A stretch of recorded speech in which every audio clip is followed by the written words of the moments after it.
Bonjour à tous, merci de me laisser présenter mon travail sur le syndrome du petit pectoral. Alors, le syndrome du petit pectoral est bien connu des médecins vasculaires, mais peut-être peu des orthopédistes. Vous connaissez sûrement la ténotomie du petit pectoral dans la butée d'épaule. Et pourtant, le petit pectoral a un rôle, comme on peut voir sur ce schéma, il attire en avant et en dedans la scapula. Et il peut donc, de ce fait, entraîner des compressions au niveau des structures neurovasculaires sous-jacentes, mais également, avec une mécanique anormale de l'épaule, entraîner des douleurs d'épaule et notamment des conflits sous-acromiaux. Donc, on a voulu mettre un petit peu en lumière ce syndrome. On a donc réalisé au sein de l'hôpital privé de l'Essuaire une étude prospective afin d'évaluer l'incidence du syndrome du petit pectoral chez des patients qui se présentaient pour des douleurs d'épaule. Donc, on a inclus tout patient qui se présentait à la consultation pour des douleurs d'épaule et qui n'avait pas pour antécédent des chirurgies, des luxations ou des fractures. On a regardé chez ces patients s'ils avaient notamment au niveau de l'inspection une épaule d'aspect enroulé, s'ils avaient également des douleurs à la palpation, notamment au niveau du processus coracoïde, donc à l'insertion du petit pectoral. On a réalisé chez ces patients des tests dynamiques qui permettaient d'aider au diagnostic du petit pectoral, notamment le Upper Limb Test, le test de Wright, le test de Rost et le test d'Hudson. On a regardé si chez ces patients il y avait un conflit sous-acromial. Et pour nous aider, on a utilisé une mesure indirecte du petit pectoral, à savoir l'index scapulaire, qui était le rapport entre la distance antérieure du processus coracoïde à l'articulation sternoclaviculaire sur l'épineuse et le bord postérolatéral de l'acromion. Il a été retrouvé que si cet index était inférieur à 61, le petit pectoral était retrouvé comme court. On a donc, lors de notre étude, entre mars 2025 et juin 2025, inclus 26 patients. On a pu les classer en 3 groupes. Dans le groupe où le petit pectoral a été considéré comme court, donc avec un index scapulaire inférieur à 61, on a recueilli 6 patients, soit un quart de la population. Cela agit en moyenne à 49 ans. On a retrouvé chez ces patients que quasi la totalité avaient une épaule d'aspect enroulé, notamment debout. Ils avaient tous une douleur à la palpation centrée sur le processus coracoïde. Et chez ces patients, parmi les tests dynamiques qu'on a pu réaliser chez eux, 50% avaient des tests qui étaient positifs. Et à noter qu'ils avaient 100% de conflits sous-acromiaux. Maintenant, si on s'intéresse dans le groupe où le petit pectoral est considéré comme long, où un index scapulaire était supérieur à 65, on a retrouvé la moitié des patients âgés avec un âge qui était comparable au ceux du petit pectoral court. Chez ces derniers, un tiers avec tout de même une épaule d'aspect enroulé. Ces mêmes patients avaient également des douleurs à la palpation et environ un quart des tests dynamiques ont été retrouvés positifs.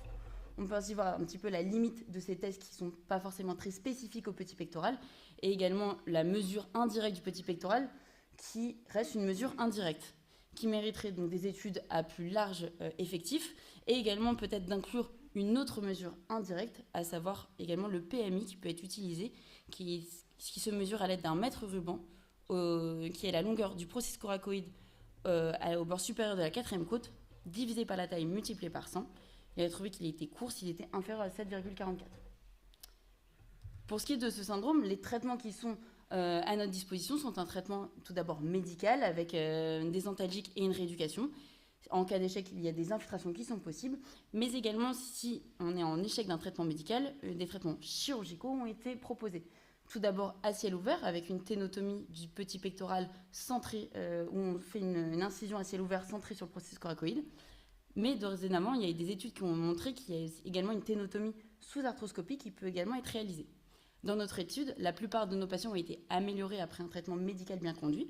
Malheureusement, un patient était en échec d'un traitement médical avec un syndrome du petit pectoral assez typique et des tests cliniques bien spécifiques, enfin positifs chez lui, et un petit pectoral raccourci. On a donc posé l'indication d'une ténotomie sous arthroscopie. On s'est donc installé en beach chair sous anesthésie générale.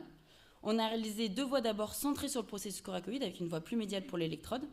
On s'est retrouvé en face du processus coracoïde et on a réalisé donc la ténotomie au ras du processus coracoïde où sous-jacent on peut apercevoir le plexus.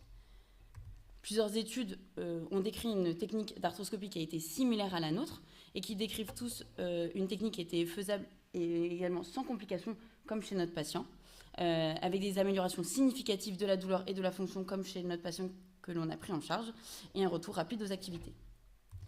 Pour conclure, je voulais vous mettre en lumière que ce syndrome du petit pectoral peut finalement être la cause de beaucoup d'épaules douloureuses et peut-être que l'on traite beaucoup de conséquences avec une acromioplastie et peut-être qu'avec un traitement médical bien conduit et peut-être plus ciblé chez ces patients, une rééducation sur le petit pectoral permettrait peut-être d'éviter plusieurs acromioplasties.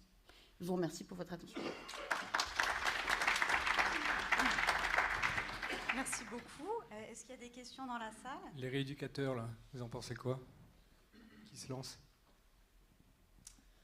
Sur l'indice scapulaire que vous utilisiez, on a fait une série d'une centaine de patients qu'on n'a pas publiés, mais avec les doctorants en mathématiques de l'Université de Angers, qui avaient montré qu'on avait des variabilités interopérateurs et interpatients extraordinairement élevées, et que la mesure par 3 examinateurs différents, on retrouvait des pectoraux courts, moyens, voilà. Patient assis, patient debout, patient en inspi, patient en expi. Et que bon, voilà, on avait du mal on voulait nous essayer d'évaluer si on améliorait l'indice au cours de la rééducation. Et on s'était arrêté à cette première phase-là. Donc je me demandais si vous aviez trouvé une méthode pour mesurer ça de façon plus scientifique que nous. Dans notre méthode, ce qu'on a utilisé, c'était un seul chirurgien. Donc c'était à l'hôpital privé, donc c'était un seul chirurgien qui utilisait lui-même sa même technique. Donc je pense peut-être est toujours debout. Donc peut-être moins de biais. Après, effectivement, ça reste un mètre ruban, une mesure indirecte.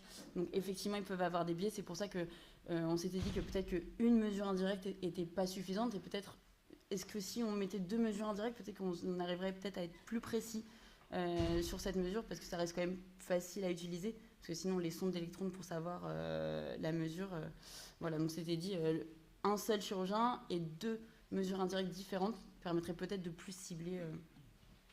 Est-ce que vous aviez été curieux au point d'aller voir l'index scapulaire de l'autre côté et savoir s'il était asymptomatique et pourtant identique sur des petits pectoraux courts? Alors je vous avoue que non, parce qu'en même temps on était avec une autre étude et ça prend du temps de faire tout ça sur un même patient. Et c'est pour ça d'ailleurs aussi qu'on a aussi peu de patients, malgré le nombre de patients qui consultaient. C'est-à-dire qu'il fallait le mettre dans un autre box, faire tous les signes, mesurer, et on avait également aussi notre étude, donc malheureusement ça aurait été hyper intéressant et j'ai essayé qu'on fasse ça, mais ça prend du temps. Merci beaucoup. Merci beaucoup.